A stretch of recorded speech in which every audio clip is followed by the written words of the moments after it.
Okay, we're back to Doki Doki Literature Club. Let's get on with it. Guess I should grab mine. So yeah, we're getting ready to share our poems. After making sure the crane box is closed tightly, I return to my seat.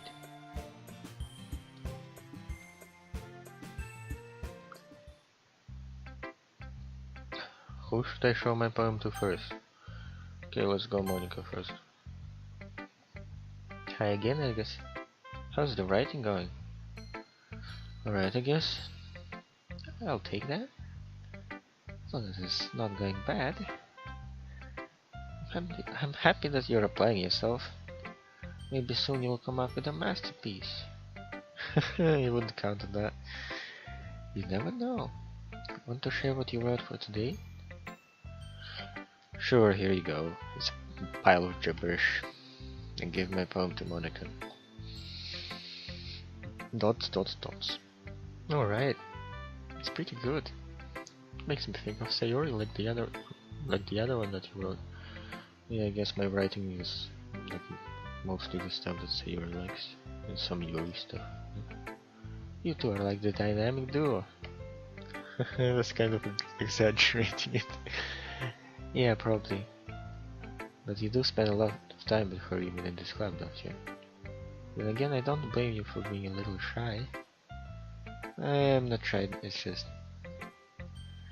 I'm just teasing. I know it takes a bit of time to make friends with everyone. But Yuri and Natsuki are super interesting people, so don't be afraid to give them their share of time. You can talk to me every now and then too. Not like unapproachable or anything, am I? Ah, no, it's nothing like that. I'm just still being used to being here, that's all. Yeah, I'm sorry if I was putting pressure on you or something. I really didn't mean like that. No, don't worry. I get what you are saying. Well, alright. But anyway, you want to read my poem now? I like the way this one turned out, so I hope you do too. Alright, let's take a look. Save me. Oh god. The colors, they won't stop. Bright, beautiful colors. Flashing, expanding, piercing. Red, green, blue. An endless cacophony of meaningless noise. That's like glitchy colors, I guess. The noise, it won't stop. Violent, grating waveforms. Squeaking, screeching, piercing. Sine, cosine, tangent. Like playing a chalkboard on a turntable, like playing a vinyl on a pizza crust. An endless poem of meaningless.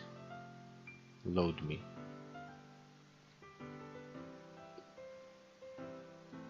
Save me? Load me. That's like pretty impressive. I think that implies like loading files or like basically warns you of glitches coming in eventually. It's even more abstract than your last one, huh? I guess it's just the way I write. Sorry if you don't like it. No, I never said that. It's just the kind of thing I've never really seen before, I guess. I kind of like playing with my space on the paper.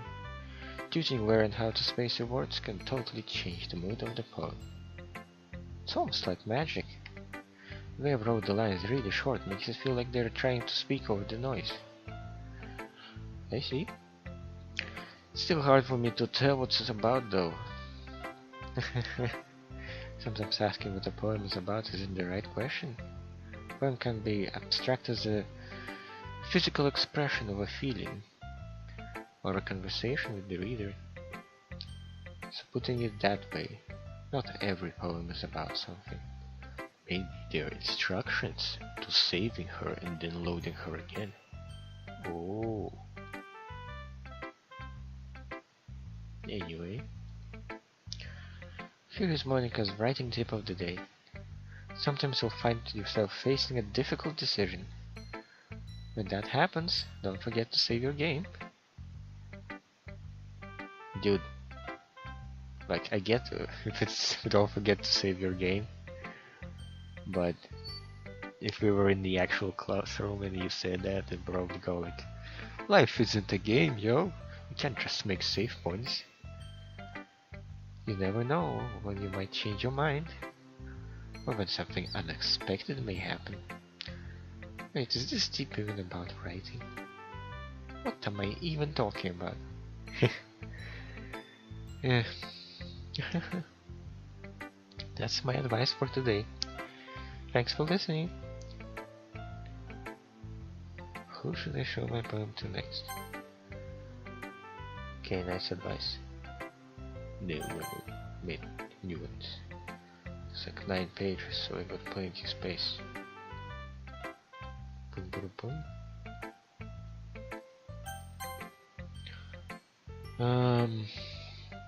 Okay, Natsuki. Probably gonna tell me it's not good or something. Well, it's not really any worse than your last one, but I can't really say it's any better either. Phew. Huh? Phew what? Well, anything that isn't a train wreck I'll take as a win. I get the feeling you're probably the most critical. Hey, what makes you... Wait. Maybe that was a compliment. Haha, glad to see someone recognizes my experience. Well then, keep practicing and maybe you'll be as good as me someday. That's, something tells me Kansuki completely missed the point. Nah, it's okay. Let her bask in the glory. Come to think of it, this kind of reminds me of Sayori's poem from yesterday. Eh? You think so? Yeah, I guess, what? Yeah, well, I guess if you've been friends with her for so long, you might be on the same wavelength. But you never really struck me as her type. Oh, whose type am I then? That's the key. Sayori has a type all of a sudden? Well, I don't know, but honestly, how can someone so fluffy spend so much time with someone like you? It's like she's dragging around a dead weight. Oh my god, she just called me dead weight. That was a little unnecessary. But think of it this way. If it weren't for me, she would probably just fly away like letting go of a balloon. You could say we each take care of each other in our own way. Whatever it is, I don't get it. Oh yeah, I guess I'm supposed to show you my poem. Here. Amy likes spiders. You know what I heard about Amy? Amy likes spiders. Icky, really hairy, ugly spiders. That's why I'm not friends with her. Amy has a cute singing voice. Heard her singing my favorite love song. Every time she sang the chorus, my heart would pound to the rhythm of the words. She likes spiders. That's why I'm not friends with her. One time, I hurt my leg really bad. Amy helped me up and took me to the nurse. Tried not to let her touch me. She likes spiders, so her hands are probably gross. That's why I'm not friends with her. Amy has a lot of friends. So I almost read it like Amy has a lot of spiders. I will see her talking to people. She probably talks about spiders. What if her friends start to like spiders too? That's why I'm not friends with her. It doesn't matter if she has other hobbies. It doesn't matter if she keeps it private. It doesn't matter if it doesn't hurt anyone. It's gross. She's gross. The world is better off without spider lovers. And I'm gonna tell everyone. Not bad, right? It's quite a bit longer than yesterday's. Yesterday's was way too short. I was just warming up. Hope you didn't think that was the best I could do. No, of course not. Anyway, the message is pretty straightforward in this poem. I doubt I have to explain it. Sometimes you can explain complicated issues with much simpler analogies. It helps people realize how stupid they're being. Like anyone would agree that the subject of the this poem is an ignorant jerk. Do you know people like that? Of course, it's about how everyone thinks my... That doesn't matter, it can be about anything. It can be about ponies, right? Should have. I wrote it to be easy to relate to. Everyone has some kind of weird hobby or guilty pleasure. Something that you're afraid if people find out they make fun of you or think less of you. That just makes people stupid.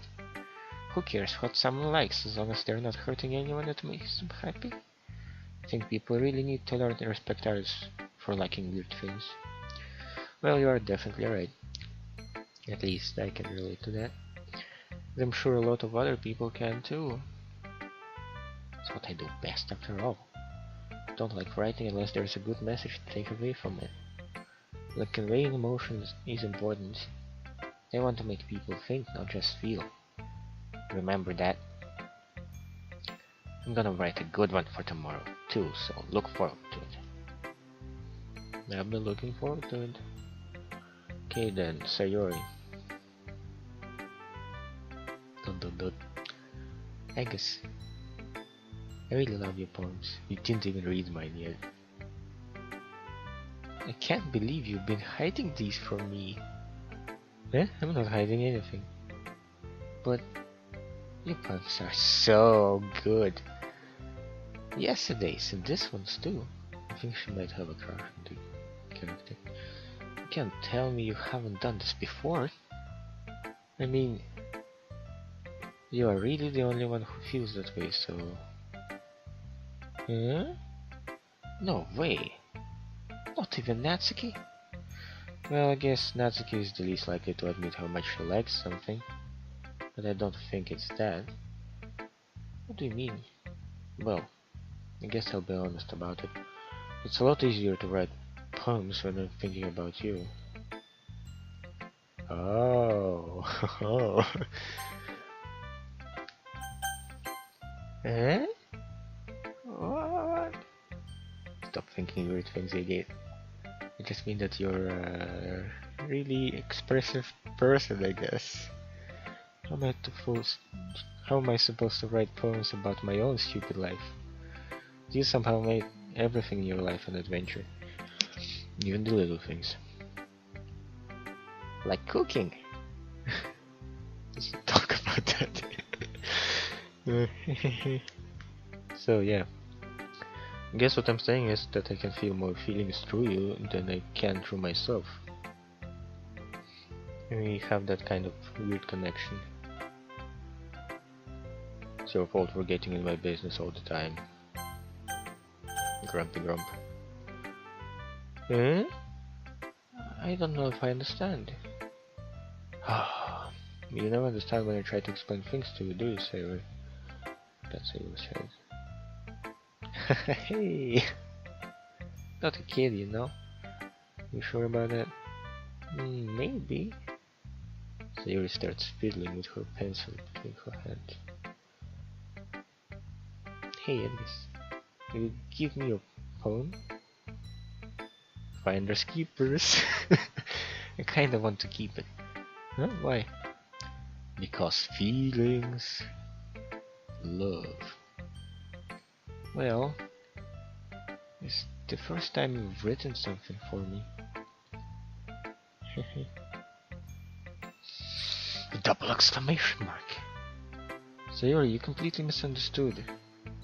I didn't write this for you. I was thinking about you when I was writing it, but it wasn't for you. It was like homework, you know?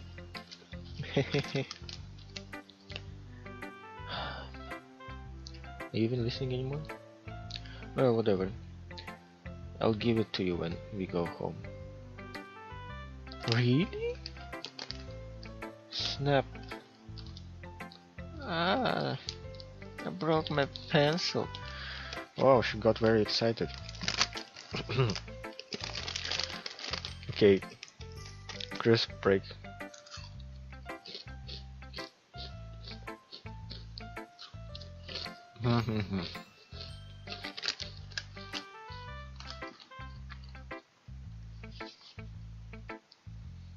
Sayori hastily bends down to pick up the piece she dropped. But in being inattentive of her surroundings, she bumps right into me. Sorry. It's fine, it's fine. I'll get it for you. I bend down and pick up the broken pencil. Sayori clutches the desk beside her to support herself, knees shaking. I am a little clumsy today. Let's sit down, Sayori. Yeah. I grab Sayori's arm and help her sit at the desk. Anyway, I still haven't read your poem. Oh. Sorry, I forgot about that. But it's not as good as yours. Please don't worry. I'm sure I will like it. Bottles. Oh jeez. That is so disturbing. Above of my scalp like the little cookie jar is the secret place where I keep all my dreams. Little balls of sunshine all wrapped together like a bundle of kittens.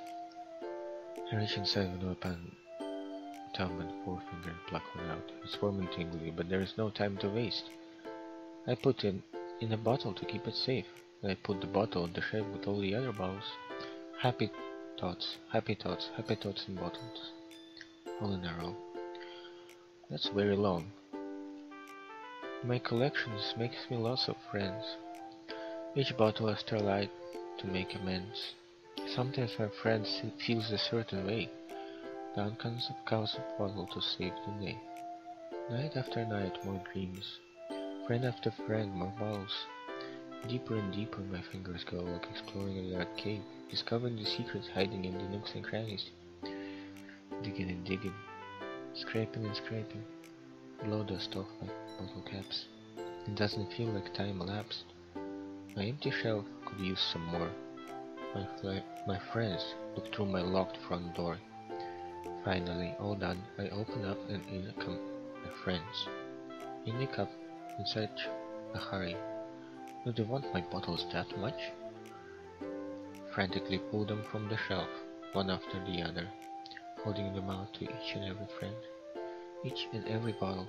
But every time I let one go, it shatters against the tile between my feet. Happy thoughts, happy thoughts, happy thoughts and shards all over the floor. They were supposed to be my friends who aren't smiling. They're all shouting, pleading something. But all I hear is echo, echo, echo, echo, echo inside my head. Oh my god, this is so depressing. Holy crap. Sayori, did you really write this? Of course I did. Didn't I tell you yesterday I was gonna write the best poem ever? Yeah, but I mean, I didn't expect something like this coming from you. Monica taught me a whole lot. I've been really in touch with my feeling recently. I see that, so she took some tips from Monica. It's almost kind of creepy. Creepy? Well, not exactly. Maybe because I'm so used to you being cheerful. Well, never mind crippling depression. I'm thinking too hard about it. Probably thinking very hard about it is the right thing to do. The point is, it came out good, so you should be proud of it. Oh, thanks.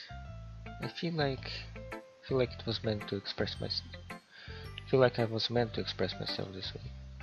It didn't help me understand my own feelings a little bit better. Writing is like magic. You're getting pretty passionate about it, huh? I hope you keep it up. Yeah, writing's the best. I'm gonna keep writing until I die. Don't say that. Don't get ahead of yourself. Seriously, had a habit of getting obsessed with something before dropping it no more than a week later. And I'm wondering if this is one of those times. But seeing the passion in her eyes makes it hard for me to be pessimistic. Okay, you ready? Let's go. Let's see what you've written for today. Well done, Angus. Your skills are already improving. Really? Thanks, Yuri. Coming from you, that means a lot. Huh? It's nothing. I'm just happy to help inspire fellow writers. I know you're new to this, so don't worry so much if it seems like you can't get your poem to feel perfect. You don't need to be afraid to be a little more daring. Metaphors can go a long way. Don't feel like you need to work your brain like turning a bunch of gears. Try letting your mind wander through your feelings. And write down the things you see and hear. It's one way to truly enable your reader to see to your mind. It's a very intimate exercise. I see. That's a certainly interesting technique. Thanks for sharing. I have well, an example of that. Would you like to read it? Of course. Is this the poem you wrote for today? Yuri nods and timidly hands me her poem. And the raccoon. Raccoon. Okay. It happened in the dead of night while I was slicing bread for a guilty snack. My attention was caught by the scattering of a raccoon outside of my window. That was, I believe, the first time I noticed my strange tendencies as an ordinary human. As an unordinary human.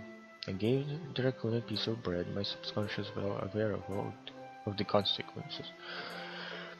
Well aware that raccoon that is fed will always come back for more. The enticing beauty of my cutting knife. What was the symptom? The bread. My hungry curiosity. The raccoon an urge. The moon increments its face and reflects that much more light of my cutting knife. Yandere alert! The very same light that glistens in the eyes of my raccoon friend. I slice the bread fresh and soft. The raccoon becomes excited. Or perhaps I'm merely projecting my emotion into the newly satisfied animal. The raccoon has taken to following me. I could say that we've gotten quite used to each other. The raccoon becomes hungry more and more frequently, so my bread is always handy. Every time I brandish my cutting knife, the raccoon shows me its excitement. A rush of blood. Classic Pavlovian conditioning. I slice the bread, and I feed myself again. What? Should just kill the raccoon?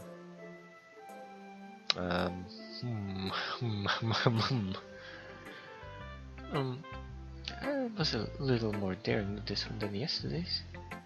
I can see that it's a lot more metaphorical. I don't know if it's my fault, but I can't begin to imagine what this poem's about. Oh my god, what is it about? Ho, that's right. It's a bit closer to my preferred writing style. Using the poem as a canvas to express vivid imagery and conveying emotions through them. Yeah, if I take it at a face value, then I can't even figure out what it's supposed to mean. Well, I think it's something that different people can relate to in their own way. I was to express the way it feels for me into my more unusual hobbies. It's those sorts of things I'm usually forced to keep to myself.